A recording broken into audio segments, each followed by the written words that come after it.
Welcome to Codex, a history of video games. My name is Tyler Osby. And I'm Mike Coletta. This week, we're talking about the history of the PlayStation Portable Part 2. Yeah, we're going to do games probably next week because we wanted to spend more time. We want to get a really good list together. But today... Oh, here you go. Send your PSP picks in now.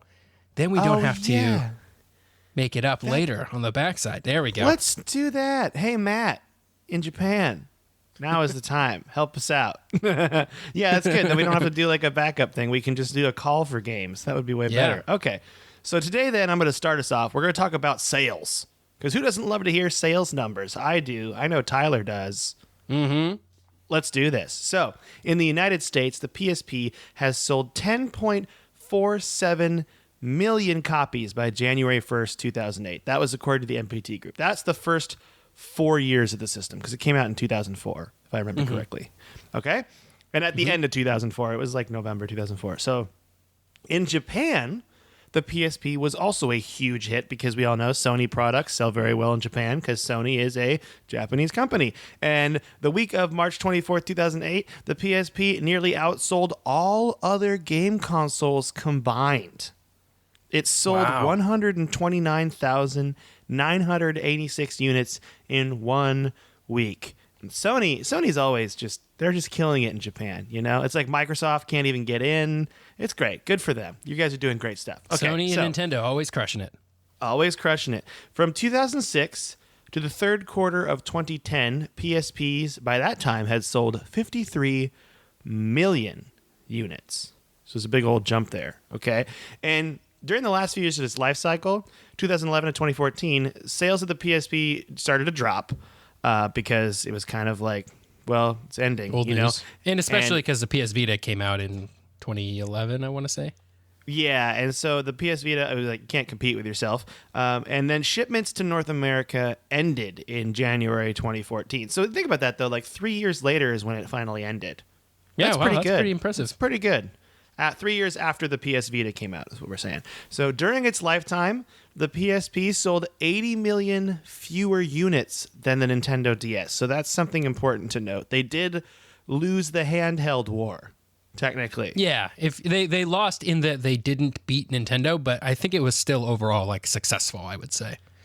Yeah, and I mean, it's funny too because you look at these sales and you're like, well, why did it sell so?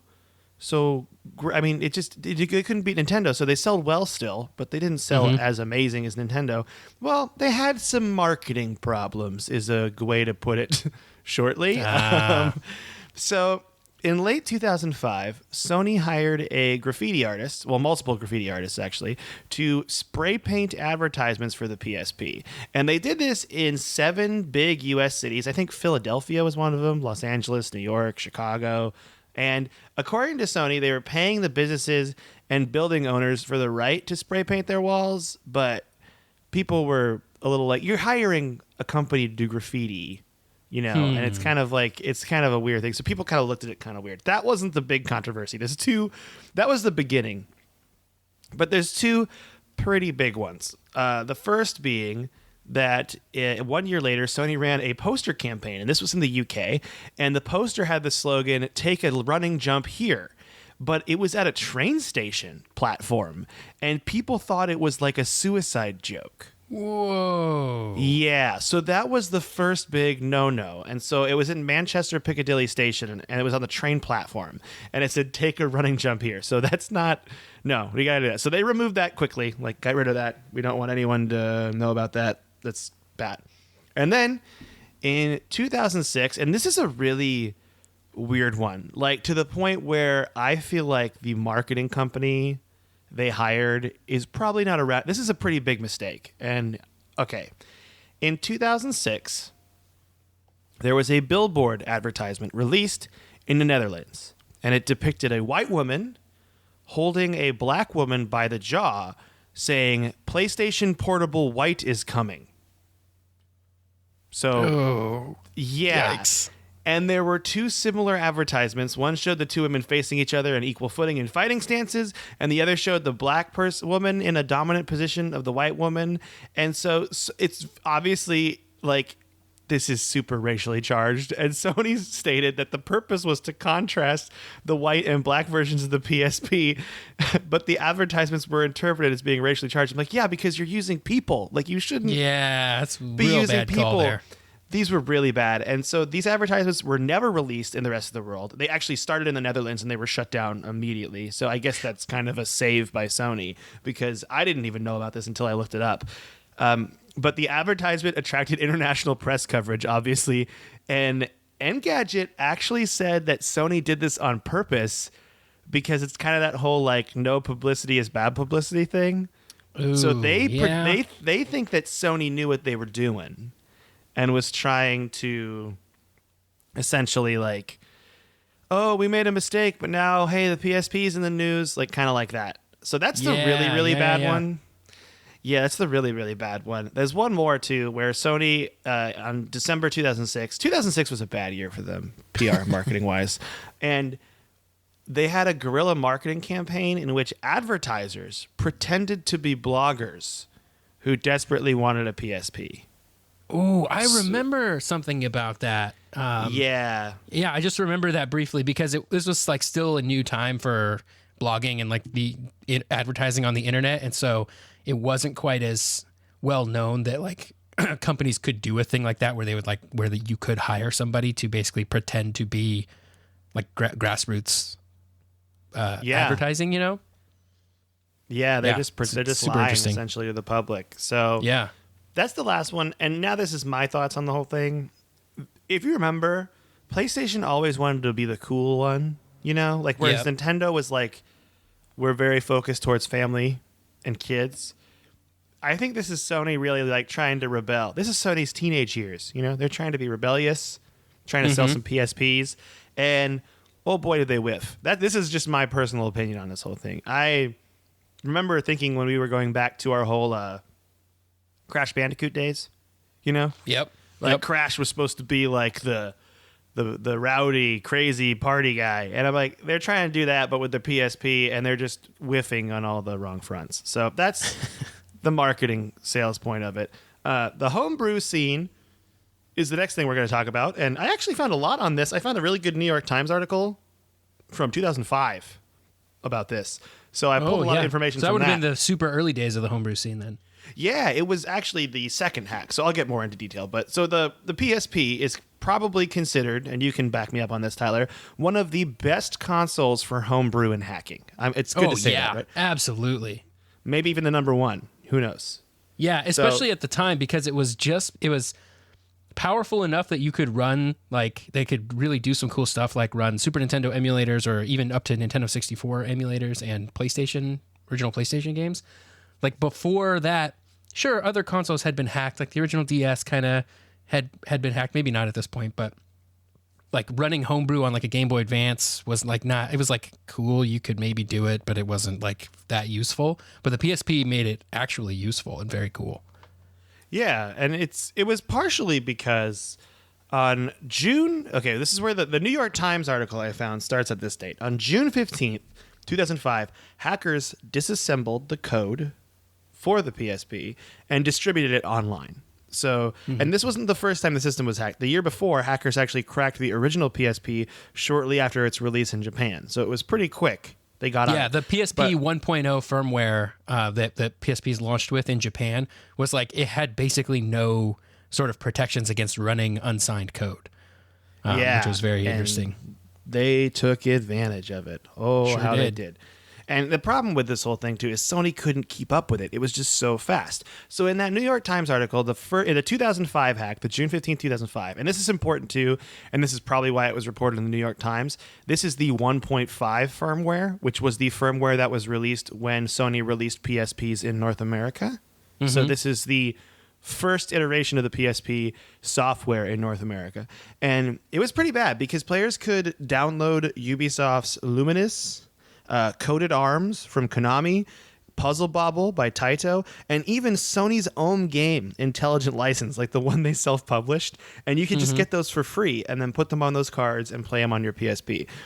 So, because I get hacking like a third-party title, but if you are able to get one of Sony's licensed published games, that's kind of a very big loophole for you to get through. Yeah. So it's important to note this only worked on the 1.5 firmware, and that was all the PSPs in the US at the time. Sony very quickly then released 1.51 in response to the hacking, but people found a ways around it eventually. You know, like initially, modified PSP users allowed users to run custom code and a limited amount of protected software. So you could make your own like custom made PSP applications. I know they said like having just a calculator or even just a file manager, that was a pretty popular one, because then you could go through and sort through all the stuff you have on there. So just like kind of I guess it would be, maybe you could say it's like an OS, but it's just a file manager, so you can go through applications quickly that way. Sony just kept upgrading the software over and over and over again. But some users were able to unlock firmware that allowed them like more custom content and even like DRM restricted software, so they could just break that. You could pretty much break anything on it, is kind of what I gathered from it. Like it's pretty bad. And I remember at the time, because like you could download firmware updates over the internet, but there wasn't always a huge incentive to actually update to like a not hackable firmware. So like, great, Sony released firmware 1.51, but nobody had any reason to install it because not a whole lot of things were going online on the PSP at the time, and like games didn't necessarily require it. And so I remember every time a firmware would get hacked, it would be really exciting, and you would like use the firmware, and then Sony would release an update, and what they ended up having to do was make these updates worth updating to. So I remember when the 2.0 update came out, and it had a web browser built in, and it had a couple other like really cool features. I was like, shoot, man, I really want my PSP to be able to do this stuff. But if I want to keep using my hacked firmware, if I want to keep using like my homebrew emulators and stuff, I can't update. And so there was always this like careful like balancing act that of like trying to decide if it was worth it to lose homebrew in order to upgrade. And you're like, I wonder how long I would have to lose homebrew for. It was like a very interesting time to be like into this sort of scene, like balancing those two things. yeah, also didn't it the whole system of like memory sticks and stuff with the PSP also made it really easy to hack in homebrew, right? Just the hardware in general, like because you could just stick in. Putting whatever you wanted onto the PSP was pretty easy. It was just getting that stuff to run. But I think it ended up making Sony, like every large update to firmware had to have something big, like a really cool feature that would make people want to upgrade to it if they wanted people to give up their homebrew. Like you can't just like release a thing that's like, this one fixes homebrew, because like no one will upgrade to it. Yeah. They're like, no. So actually, you could say that hacking drove advancements in the PSP. I fully think so, yeah. So they actually have a couple of the custom firmware titles. I don't know if this means anything to man, these people. get real good. The M33 custom firmware, the minimum edition, the MELME CFWM, and then the Pro CFWI. And those were the most common of the ones that would like. But you mentioned a guy. You said you had a guy that you knew. Yeah, there was a guy, like PSP Homebrew had been pretty cool, and it had been going on for a while, and it was like a little bit of a hassle. Like you kind of had to do some rejiggering to make things work all the time. But then a person named Dark Alex hit the scene and started releasing all these custom firmwares that and he was very fast too with like Sony would release an update, and then the custom version would come out pretty quickly afterwards, and like nobody could figure out like, man, how's this guy doing it? And he was like a kind of a legend in the scene for a long time, and all his firmwares would be like the Dark Alex edition of the firmware. And I used a lot of Dark Alex firmware. And then one day he just kind of disappeared. I think the general consensus is that he was like probably hired by Sony to like help them secure the PSP, because one day he disappeared, and like custom firmwares would keep coming out after that from like other groups, but they definitely slowed down for sure. Oh, wow. Did you know that Dark Alex was unmasked? Oh, he was? Yeah. Hacker Dark Alex, custom firmware, was a student from Spain by day. Oh. And Dark Alex derived his moniker from his real name, Alejandro. And he's apparently very into goth, and he loves manga and cats. And there's a quote from him on here. He says, "I think it is up to users to make the correct decisions about how to use my software. Quote, I believe in the presumption of innocence, unlike the media companies." So he's very much against the man. This is an Engadget article I just found. Like, so that's cool, though. I mean, I like that it's just a student. That's pretty crazy that he could make them come out so quickly? Like just the speed. Yeah, he was a total monster at the time, and I remember every time a new Sony firmware would come out with something cool, I'd be like, no, just wait for the Dark Alex version. And it didn't take very long before you got the Dark Alex version. That's so cool. Well, I have a quote here from Peter Dillon. He's Sony's senior vice president of marketing in 2009. In an interview, he said that piracy of video games was leading to lower sales than hoped. So you'd think it would actually lead to higher sales, but the fact is probably people could keep their PSPs for longer and they wouldn't buy new ones. That's a tenuous link. I think there are I think there are studies on both sides that say, like, I mean, the logic is, well, if I don't have to buy a game and I pay nothing for it, obviously that's a lost sale. But then there's also the thought of like, well, I wasn't going to buy all 200,000 PSP games that I have on my PSP, so they weren't lost sales. I was going to buy maybe 5 of them, right? And so it's like it's a very I think there's probably studies on both sides, but I always take it with a grain of salt when a video game executive is like, hey, piracy is leading to lower sales than we thought. I'm like, well, maybe not, but... Yeah, also, I mean, you're a millionaire. You're fine. Okay. So the only real Sony move they had, other than updating the firmware, is they sent out multiple press releases that were like, hey, if you do this stuff, it might hurt your PSP, or void the warranty. They love the void the warranty thing.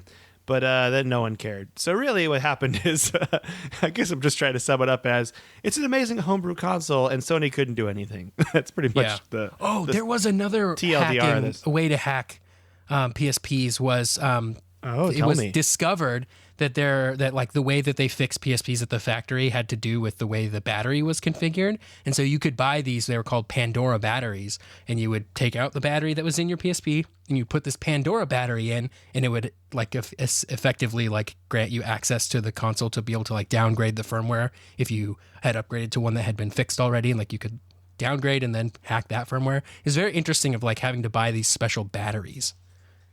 Pandora batteries. That's cool. I didn't find that in any of the stuff I looked up. Yeah, there's a great video by a YouTuber named The Modern Vintage Gamer he put out very recently that like really goes in depth on the PSP hacking scene, which is pretty cool because that guy he's in a lot of those hacking scenes. Like he did a lot of the original Xbox hacking, Xbox 360 hacking, and PSP stuff, I think, too. So anyway, check that video out. Well, yeah, everyone go check out that video. And now, Tyler, you want to talk about the models. There were multiple models of the PSP, and we're going to go through them right now. We got a lot of models of the PSP. So we got the original, the PSP 1000, the thick boy here. It is objectively the worst of all of them, in my opinion. It was a launch model, so that's fine. It had 32 megs of RAM, and it was 23 millimeters thick. It was also the most hackable because it could run the lower firmwares that were needed to run to be able to hack. So for a while, if you had a fat PSP, you knew you were always going to be able to get that latest DAX firmware to run on it. But that one's not super interesting. The more interesting one is the PSP 2000. I like how they named them after the Terminators, right? That's what they were going for? T1000. Yes, I think that's exactly what they were going for. I hope that's what they did. The Slim released in 2007, and they cut the device's thickness by about 4.4 millimeters, which doesn't sound like a whole lot, but it's actually pretty noticeable if you had a Slim one and then went back to your fat one. It was a noticeable downsize. This version upgraded the internal RAM to 64 megabytes, which allowed it to do things like run Skype, which you had to get. I think there was an external camera that you could do Skype with. This also improved load times, though, even for games that weren't made to support 64 megs of RAM. They would still load faster because they did some magic to make them load faster with that extra RAM. That was really important because the games, if you remember, came on those UMDs, and UMDs have long load times because they're disk-based, and that's just kind of the nature of optical media, slow load times. So they also improved the D-pad, and this is really cool. You could buy, they added a video out feature, so you could buy cables that plugged into like the headphone jack, and there was a smaller serial port next to that headphone jack, and you could hook your PSP up to your TV. Granted that it was a TV that had that supported progressive scan, which was not every TV at the time. It was most newer TVs in 2007. But if you were like a person running on your like older like parents' hand-me-down TVs or something like that, especially if you were a broke college kid such as myself, you probably didn't have a TV with progressive scan, which was a little bit of a bummer. But it was kind of cool to be able to play PSP games on your on your TV. They looked a little weird on the full size screen because they were definitely made for a smaller screen, but it was definitely a cool like party trick. They also upgraded the screen so it was clearer and brighter, and it had a little bit less motion blur. And I think this one's often overlooked. The PSP Slim can charge from a USB cable, which the original PSP could not do. You had to plug it into very important. Yeah. So it charged a lot slower off the USB cable, but it was still pretty neat. It still had the main port for like plugging in the actual PSP charger, so you didn't lose any functionality there. The Slim was still pretty hackable once they broke the security on it. The whole thing was pretty good. That's probably like my favorite version of the PSP. The next one is the PSP 3000, or some call it the Super Slim. They released this one 1 year later in 2006 that had a brand new screen that was like brighter and clearer, but it had some weird interlacing issues. So it was like parts of it were better, but then parts of it were worse. And so that's what I think the parts that make it worse, make it way worse than the PSP Slim screen, even though some of it's better. But the 3000 also added a microphone, which you could use for Skype and probably a handful of games that supported it. It also had TV out as well, but you could use it in interlaced mode and like composite cables. So you could plug it into any TV and play your PSP games on your TV, which was super duper cool. Also, you said 2006. It's 2008, right? Oh, did I say 2006? My bad. Yeah, so, no, it's okay. I just wanted to make that clear, because I feel like in podcasts in general, like if you say something wrong, there's people like screaming in their. I picture people wearing their headphones or in their car, like yelling at you until you correct it. So I'm like, we should. It was 2008. Being so angry. I'm so sorry. If I made you get angry in your car on the way to work, I apologize. Yeah, but if you're just angry all the time, then we don't apologize. Yeah, if you're just a general angry person, and I don't know, seek help. Yeah, that's right. The next version was a large redesign that they released in 2009 called the PSP Go, also known as the PSP N1000.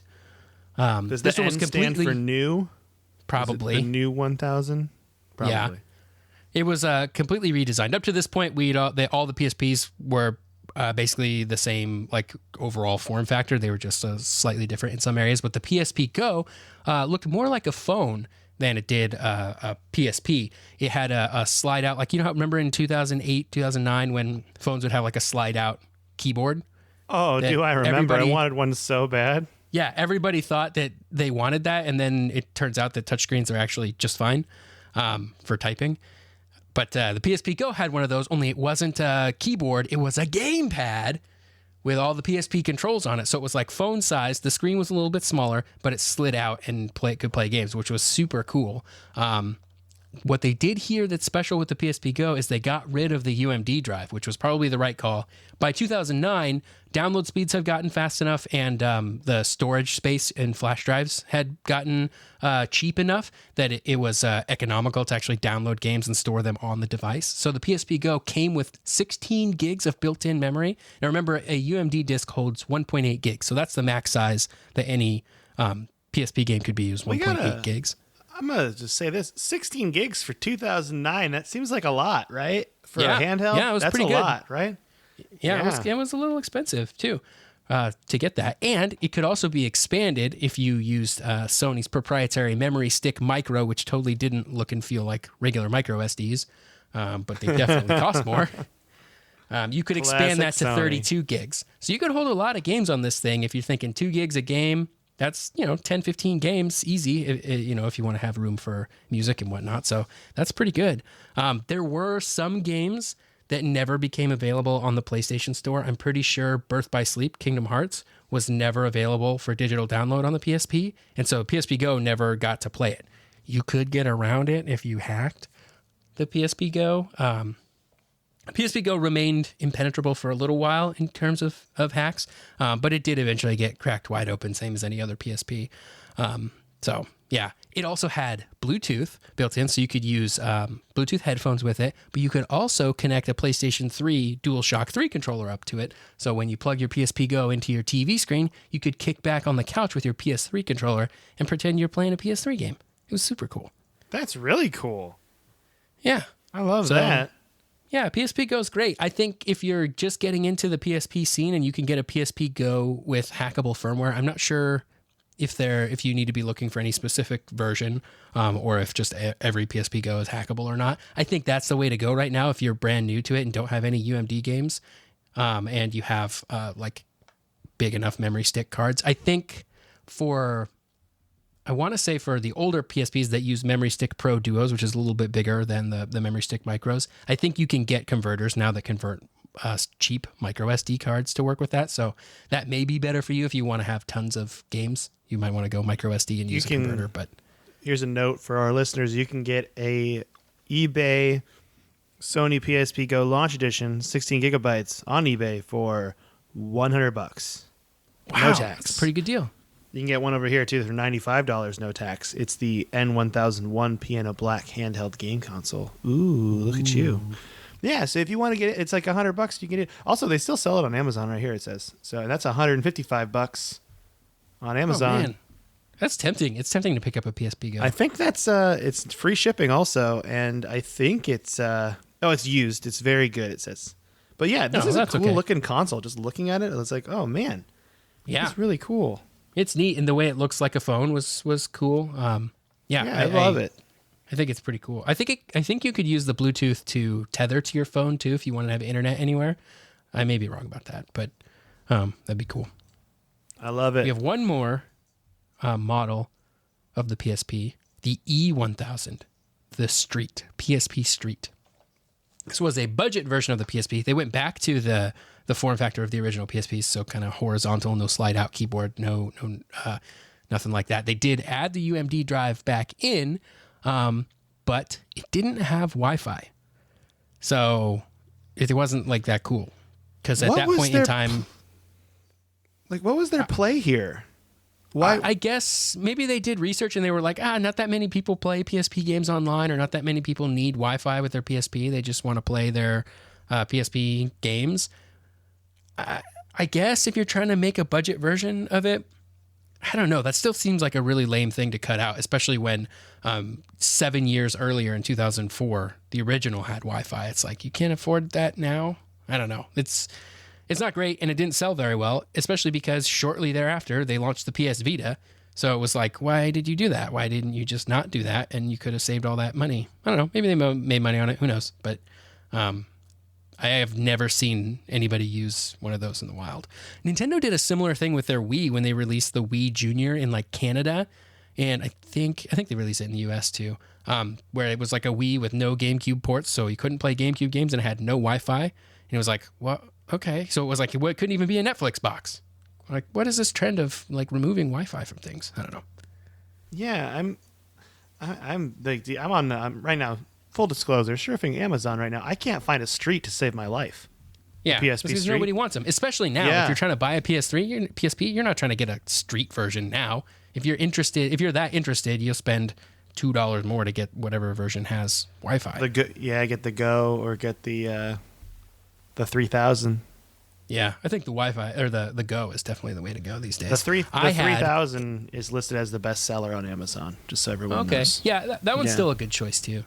The one that I had was a white slim Star Wars version, so it's got Darth Vader on the back. I actually found it the other day, and the back had popped off. The battery had swollen up, so I might need to find a new battery somewhere. Get you a Pandora battery. Yeah, get me a Pandora battery, and man, I wonder what firmware that thing's running. I bet it's hacked. Dang, oh, yeah? I'll fire that up. Yeah, to plug it in, fire it up. New project for Tyler. Woohoo! All right, so if we're gonna say, obviously, we want you to play video games within the full extent of the law, because no one here's a lawbreaker. But if you were going to get a PSP and you were going to learn how to hack it for fun and learning, and for playing cheating, emulators and all sorts of backups of games you definitely own. You already own, yes. We would recommend the 3000 or the Go. Is that what no, you're saying the Slim and the Go, the 2000.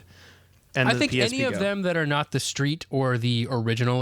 I think the original screen is like kind of blurry now. Like you can definitely, when you play games on it, you can tell that it's like not super high quality. I think a 2000 is a good option. 3000 is fine. Go is great if you can stomach the extra cost for those memory stick micros. Yeah, because I actually saw those are also on sale on Amazon when you look at a PSP or those memory sticks. Oh yeah, I bet. It's like people who also bought this also bought, and it's just like a bunch of different size memory sticks all the way up and down. So, all right. Well, I think it's for educational experiences. We taught people about that today. Never again. Obviously, you own all the games, and you're just doing this fully legally. So now, do you want to talk about the legacy of the PSP? Yeah, let's do a little bit of a wrap up on the PSP. So, as Sony's first foray into portable gaming, I think it's a success. It's sold 73 million units worldwide, which is a lot of units. I know it's only half of what the DS sold, but I think it's still I don't think video game sales are a zero-sum game where if you don't win, that means you lost. I think the PSP did okay, and I think it had a lot of really cool games. I loved what Sony was trying to do here. This period of time in 2004 to 2010 was a transition in technology because we wouldn't get smartphones wouldn't become mainstream until probably 2008, 2009 with the iPhone 3G and 3GS. Even the original iPhone was not great and it was super expensive. But in 2004, I think Sony saw a little bit into the future and saw that, hey, in the future, everybody is going to have all of their portable devices and it's all going to be one thing. What they didn't know was that it was going to start with the phone and the phone was just going to gobble up everything else. But they came at it from the angle of the video game console, which is an angle you can come at it. Looking back, of course, it wasn't the best plan, but that was Sony's best bet for converging everything. The PSP played movies, it played music, it played games, and it did it all in an online, forward-thinking kind of way. And, yeah, so ultimately the device that was going to be in everyone's pocket was the cell phone, but I think Sony made an excellent play to try to make it the PSP, even if that part didn't work out. I think it proved you could have console quality games on a portable device. It was 3D.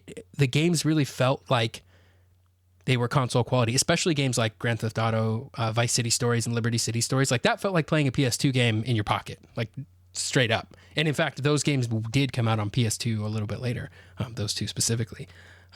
They made some mistakes with the PSP, especially in some of that marketing you were talking about. It was also fairly expensive, and I think locking everything to their proprietary memory stick format was maybe not the best choice for the consumer.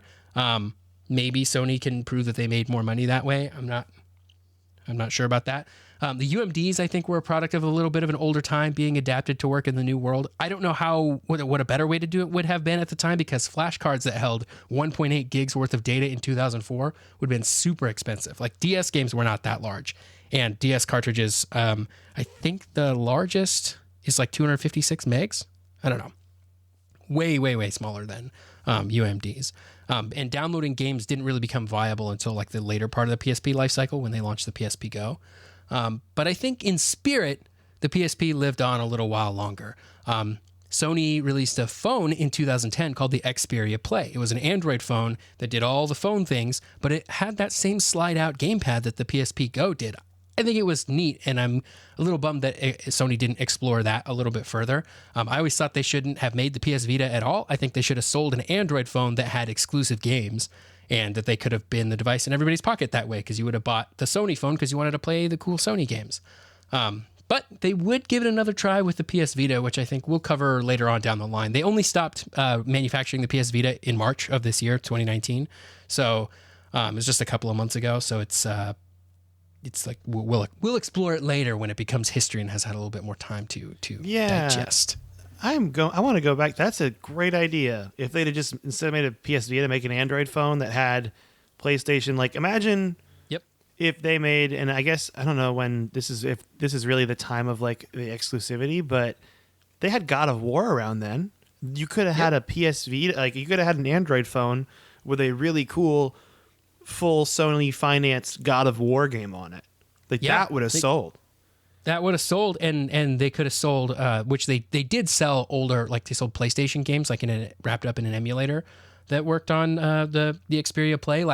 I think they did the right things. I think what Sony failed to do with that was really, really push it and say, no PS Vita, we're making Android phones, and they're going to play all these games, and maybe they sold PSP games on them, they could have sold PSP games on them, would have been cool.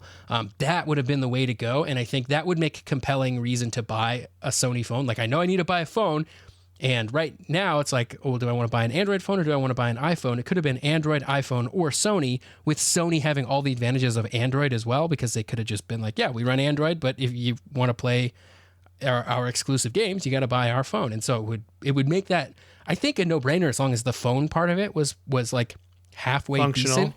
Yeah, Yeah. I think that they would have had the advantage over both Apple and the rest of Android phone manufacturers, at least with gamers. And like, that's a pretty big market. But as it stands now, I have to have a phone. I'm going to buy a phone. Am I going to buy a PS Vita? Well, I don't know. But if I could get a PS Vita that I knew would run Android apps and PS Vita games, yeah, it makes that decision a little bit easier, assuming I could the phone's check good. my email in between games of Twisted Metal or whatever. That's okay. right. I have a hypothetical question for you, just for funsies, to close this out, because we're ending the history of the PSP this week, and then next week we'll do the games, and we need you to send us the games. Send us games. We have our own games list we've started already, but It has we need games. more. It has so many games. We need to cover these games, and there's so many of them. So if you want to email us, codexhistorypodcast@gmail.com. Okay, Tyler. Yeah. This phone came out, this Android phone you're saying that's a Sony. What are Xperia your Play? Yeah, well, yeah, this yeah, this is your phone. Okay. Your idea. What, let's say exclusive, give me your 3 exclusive PlayStation titles you would want on that phone. Oh. I can start. I think I got some. Yes. All right. I already mentioned one. I would want Twisted Metal on it, especially if you could do Wi-Fi, like play it over Wi-Fi against people around you. That would be so much fun. Yeah, that'd be great. I think I would want to have. I'm thinking about the PlayStation games I played exclusively, like what I played. I don't. Well, this is definitely not. Well, actually, it was. Wasn't Grand Theft Auto was a PlayStation exclusive for a bit, right? Not for wasn't very long. GTA It came 3 out on PlayStation only for a while, and then it released on for, Xbox later. I want to say like 6 months, I think. Then it hit PC and Xbox. It was not as long as I thought. I actually looked this up kind of recently. I can't remember why, but I thought that it was like years before these games were on the Xbox, and it really was only like a couple months, I think. Okay, I've only played it a little bit, so I'm going to say Uncharted is what I would want also on Yeah, this that hypothetical Golden system. Abyss game that they made for PS Vita. I would definitely want that. Like any of those games for sure, yeah. And then my last one, I never really played God of War, so I don't want to play God of War on it. I want to pick things that I like played, you know? Mm-hmm. Oh, well, it's not an exclusive, but I'm going to say it anyway. I'm going to break my own rules. Tony Hawk. You got to have a Tony Hawk game. That would be so much fun to have it on, like, especially if it's like thinking about us. Okay, we're in college at this time, Tyler, you and me. This would be around like what, like 2009, 2010? When this phone came out? Yeah. Yeah, yep. That's exactly right. So I'm like a junior in college. I get this phone, and then we hang out. Oh, you know what else is going on in this craze too, man? Hand Cramp Hero. Yeah. Hand Cramp Hero. You can play Hand Cramp Hero on this, or Rock Band or whatever. Oh, man. Okay, so what are your 3 games you think that you would want to play? I know one of them for sure. Can I guess one of your games right now? Yeah. Metal Gear Solid. Yes. Peace Walker. Give me that Peace Walker. Yeah, Metal Gear Solid Peace Walker. So actually, this will be a good one to talk about next week too. But so while the DS had Hand Cramp Hero, the PSP also got a rhythm game in the form of Rock Band Unplugged, which is actually really fun, and it didn't have a hand cramp accessory for it. It functioned differently. It used the game. It was more of a just rhythm game and not a less like playing an instrument game. But it functioned actually very similar to Harmonix's older games in frequency and amplitude. But it was really good, and I would love that on my PlayStation phone. And then just keep selling me music for it. I just play it forever. Oh yeah. Wait. What? Is it unplugged? As in like straight up like an MTV unplugged? Like it was all acoustic? No, it was not all acoustic. It was unplugged in that it was portable, and you could unplug it from the wall and take it with you. Ah, okay. I was slightly But it's one of my confused favorite there. versions of Rock Band. And actually, there was a version of it released for I want to say the 360 and PS3. I think it was called Rock Band Blitz, which is basically the same game, but not portable. Oh, that's cool. So you got one more Anyway, game. I love that game. So you did One Metal more Gear. game. You did Guitar Hero. Well, you did the Rock Band Unplugged. Give me Ratchet and Clank. I want that series in general, like just either a brand new game or a remake Ratchet and Clank games. Dude, that's great. I played so much Twisted Metal. That was like my PlayStation game I played the most of. So that's what I always think of when I think of PlayStation is Twisted Metal. I don't know, because they've kind of given up on that series, right? They had Twisted Metal Black, and then that was kind of like a dud. And then it's like, I think this is over. Yeah. Wasn't there rumors or something? Wasn't there one going to happen kind of recently? I thought so. I don't know. But hey, we really feel like we really crushed that PlayStation Portable game. We just did it. Yeah, we did it. We really crushed it. Hey, Tyler, what you been playing? I've been playing World of Final Fantasy still. Put a few more hours into that one this week. It's just so fun. It's so cool to come across all the old Final Fantasy characters. Like I recently came across Tifa from Final Fantasy VII, and also there's like Refia and Ferris from Final Fantasy V. So much fun. I love it. I wish I was putting more time into it, but I've been spending a lot of my leisure time this week actually reading comic books, because a certain comic book movie just dropped that I went to go see and enjoyed. And so I've just been in like comics mode of like read all the Marvel comics. So we both went and saw it, but we're not going to talk about it at all because I don't want to get into that bucket of syrup of spoilers. That's right. This is not a Avengers Endgame podcast. This is a video game history podcast. Right. We both liked it. Cool. All right. I picked up Skyrim again because I'm back from my big trip. I'm really enjoying it. And then also my brother and I started picking up Battlefield 5 again. And it's the Firestorm mode is kind of fun. Oh, yeah? Yeah, it's just kind of too little too late. But they've also added these weekly event missions, kind of, is how I would describe it, where you play a certain game mode and you get a new gun at the end of it. Ooh. It's kind of, yeah, so we like have been like, and this, like you can grind those out in like 2 to 3 hours. I've been having serious internet problems all week because it turns out the cord between the modem and the router just crapped out on us, essentially. Oh, dang it. Yeah, but it's weird because the guy's like, yeah, this doesn't happen that often, but your Ethernet cord just was busted and it was going really slow. And I'm like, oh, and he changed the cord out and it was just fixed everything. It was really strange. But well, hey. Yeah.